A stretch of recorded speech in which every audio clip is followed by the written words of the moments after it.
മലബാറിലെ കുന്നുകളിലും വയനാടൻ കാടുകളിലും ബ്രിട്ടീഷ് സാമ്രാജ്യത്വത്തിനെതിരെ പോരാട്ടത്തിൻ്റെ അഗ്നി പടർത്തിയ വീരകേരളവർമ്മ പഴശ്ശിരാജ. 1805 നവംബർ 30 ആ പുലർച്ചെ ചരിത്രത്തിൽ ഒരു നോവായി ഇന്നും അവശേഷിക്കുന്നു. ബ്രിട്ടീഷ് സൈന്യത്തിൻ്റെ കണ്ണിലെ കരടായിരുന്ന പഴശ്ശിയെ പിടികൂടാൻ തോമസ് ഹാർവി ബാബർ എന്ന ഉദ്യോഗസ്ഥൻ്റെ നേതൃത്വത്തിൽ വലിയൊരു സന്നാഹം തന്നെ വയനാടൻ കാടുകളിൽ നിലയുറപ്പിച്ചു. പനമരത്തെയും മാവിലാം തോട്ടിലെയും കുളിരു കോരുന്ന ആ പ്രഭാതത്തിൽ ചാരന്മാരുടെ സഹായത്തോടെ ബ്രിട്ടീഷ് സൈന്യം രാജാവിനെ വളഞ്ഞു. തൻ്റെ വിശ്വസ്തരായ പടയാളികൾക്കൊപ്പം വിശ്രമിക്കുകയായിരുന്നു പഴശ്ശി.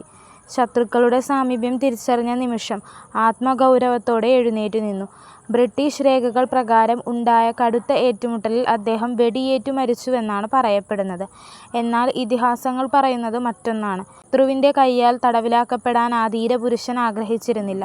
തൻ്റെ വിരലിലുണ്ടായിരുന്ന വിഷം പുരട്ടിയ വജ്രമോതിരം വിഴുങ്ങി അദ്ദേഹം മരണത്തെ പുൽകിയെന്നും അതല്ല തൻ്റെ പിസ്റ്റൾ ഉപയോഗിച്ച് അദ്ദേഹം സ്വയം വെടിയുതിർത്തു എന്നും വിശ്വസിക്കപ്പെടുന്നു.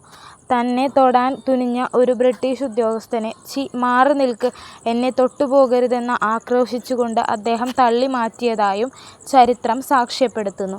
ഒടുവിൽ വണ്ടിക്കടവിലെ മാവിലാം തോടെന്ന കൊച്ചു അരുവിയിൽ ആ ധീരസിംഹത്തിൻ്റെ നിശ്ചലമായ ശരീരം വീണടിഞ്ഞപ്പോൾ മലബാറിലെ 10 വർഷം നീണ്ട മഹത്തായൊരു വിപ്ലവത്തിനാണ് അവിടെ തിരശ്ശീല വീണത്.